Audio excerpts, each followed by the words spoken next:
Στα νέα του Αντρέα. Σε παρακαλώ πολύ, εξήγησέ μου με απλά λόγια τι πας να κάνεις. Πρόσεξε. Σε αυτό εδώ το συρτάριο συνήθως βάζω το όπλο μου. Το βλέπεις? Εδώ θα είναι. Θα το ανοίξεις, θα το ανακατέψεις, το πετάξεις κάτω, θα πάρεις το όπλο. Στο από πάνω συρτάρι έχω το κλειδί από τις χειροπέδες σου. Θα το ανακατέψεις εδώ, τα πετάξεις όλα κάτω, θα πάρεις το κλειδί. Θα ανοίξεις λοιπόν τις χειροπέδες και θα έχεις το πιστόλι μου και τα χέρια σου λυμμένα. Για το Θεό, Βασίλη, τι μου λες τώρα? Πας να με τρελώνεις, έτσι? Όχι. Προσπαθώ να σου δώσω τη διορία που χρειάζεται για να σώσεις τη ζωή σου. Θα έχεις λοιπόν το πιστόλι μου και θα λύσεις και τις χειροπέδες. Το παράθυρο της τουαλέτας το ξέρεις. Ναι. Εντάξει. 1,5 μέτρο από κάτω είναι η ταράτσα. Θα πηδήξεις λοιπόν από εκεί, θα κατέβεις στη σιδερένια βοηθητική σκάλα και θα πέσεις στο προάβλιο. Θα πάρεις ένα από τα υπηρεσιακά αυτοκίνητα, γιατί συνήθως τα κλειδιά είναι πάνω, τα αφήνουν οι δικοί μας, γιατί γράφουν τον κανονισμό στα παλιά του στα παπούτσια. Λοιπόν, θα το πάρεις και ώσπου να πάρουν οι άλλοι χαμπάρι τι έγινε, εσύ και να στείλω από πίσω στα σκυλιά του πολέμου για να σε κυνηγήσουν, θα έχεις εξαφανιστεί. Και εσύ, ρε Βασίλη, εσύ, πώς θα τους εξηγήσεις εσύ ότι έφυγα, πώς θα δικαιολογηθείς?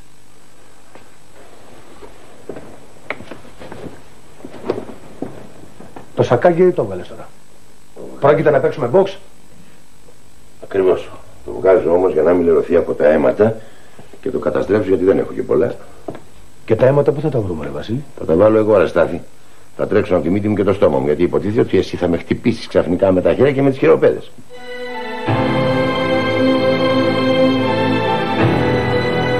Δηλαδή, τι μου ζητάς, να σε χτυπήσω? Όχι, δεν σου ζητάω απλά να με χτυπήσεις, Στάθη. Σου ζητάω να μου καταστρέψεις τη μούρη, να μου την κάνεις πανηγύρι, παζάρι, πώς το λένε. Κατάλαβες? Διότι καθόμαστε εδώ εγώ και εσύ και περιμένουμε να έρθει η κλούβα. Εγώ σε κερνάω ένα καφέ. Παράλληλα όμως έχω δώσει εντολή να διπλασιαστεί η φρουρά. Δηλαδή παίρνω μέτρα ασφαλείας. Καταλαβαίνεις? Άρα λοιπόν δεν μπορεί κανένας να με κατηγορήσει ότι ήθελα να το σκάσεις.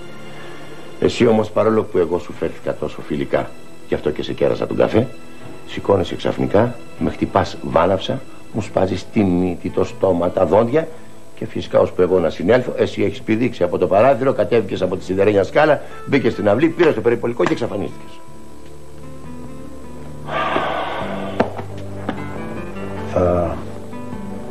Θα το κάνεις αυτό για μένα? Ναι, θα το κάνω για σένα, γιατί εσύ δεν ήσουν που έλεγες προηγουμένως για τα τόσα χρόνια που έχουμε ζήσει μαζί εδώ μέσα?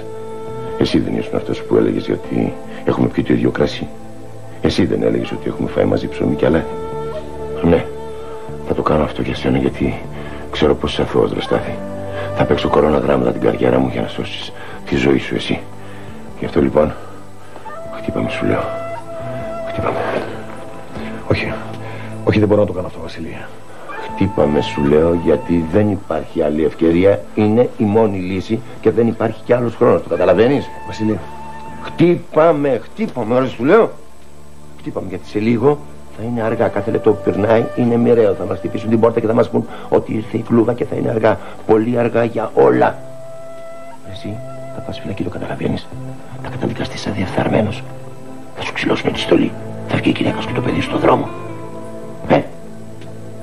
Γι' αυτό λοιπόν σου λέω, χτύπαμε. Αλλά άψε να σου αποδείξω ότι είμαι φίλος σου. Έπρεπε κάποια στιγμή να σου δώσω ένα δείγμα αυτής της φιλίας και νομίζω ότι ήρθε η ώρα να το κάνω. Έλα, χτύπαμε, χτύπαμε.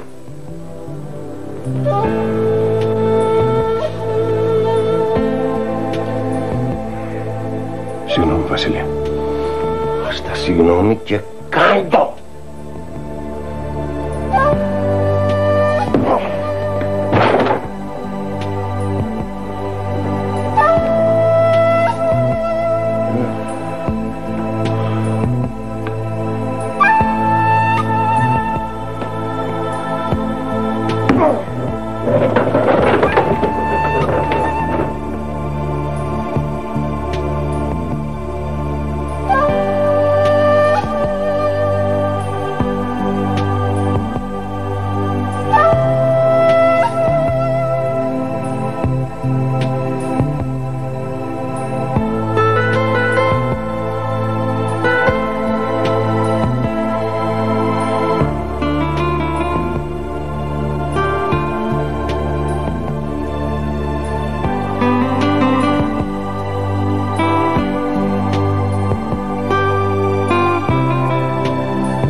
εκεί.